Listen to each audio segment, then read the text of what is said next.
Thyroid ഹോർമോണുകളുടെ വ്യതിയാനം നിമിത്തമുണ്ടാകുന്ന ആർത്തവ വൈകല്യങ്ങളെ തടഞ്ഞു നിർത്താനും പരിഹരിക്കാനുമുള്ള മാർഗങ്ങളെ പറ്റിയാണ് ഞാനിന്നിവിടെ പറയാൻ പോകുന്നത്.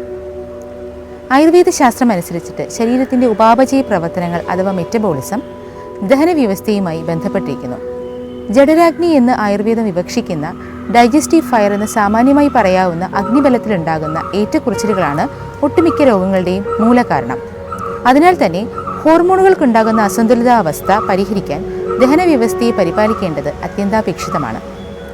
ദഹനത്തിനനുസരിച്ചിട്ട് മിതമായ അളവിലുള്ള ഭക്ഷണക്രമം, ചിട്ടയോടും സമയാധിഷ്ഠിതവുമായ ഭക്ഷണ രീതികൾ, ശരീരത്തിന് ഹാനികരമായ ഭക്ഷണപദാർത്ഥങ്ങളുടെ നിയന്ത്രണം, കൃത്യമായും നിഷ്ഠയോടും കൂടിയ ഉറക്കവും വ്യായാമവും, മാനസിക ആരോഗ്യം പ്രദാനം ചെയ്യുന്ന പ്രാണായാമവും മെഡിറ്റേഷൻ തുടങ്ങിയ എല്ലാം തന്നെ ഹോർമോൺ വ്യതിയാനങ്ങളെ തടഞ്ഞു നിർത്താനും പരിഹരിക്കാനും സഹായകമാണ്. അതോടൊപ്പം തന്നെ ആരോഗ്യം നിലനിർത്താൻ ദിവസവും ആചരിക്കേണ്ട ഡെയിലി റെജിമെൻറ്റ്സ് അഥവാ ദിനചര്യ, സീസണൽ റെജിമെൻറ്റ്സ് അഥവാ ഋതുചര്യ എന്നിവയും ആയുർവേദം അനുശാസിക്കുന്നുണ്ട്. ഇന്ന് നാം കണ്ടുവരുന്ന ഫുഡ് ക്രേവിങ്സ് അഥവാ ഭക്ഷണത്തോടുള്ള അമിത ആസക്തി, സെഡൻഡറി ലൈഫ് സ്റ്റൈൽ, ഇത് തന്നെയാണ് ഇന്ന് കാണുന്ന ഒട്ടുമിക്ക രോഗങ്ങളുടെയും മൂലകാരണം.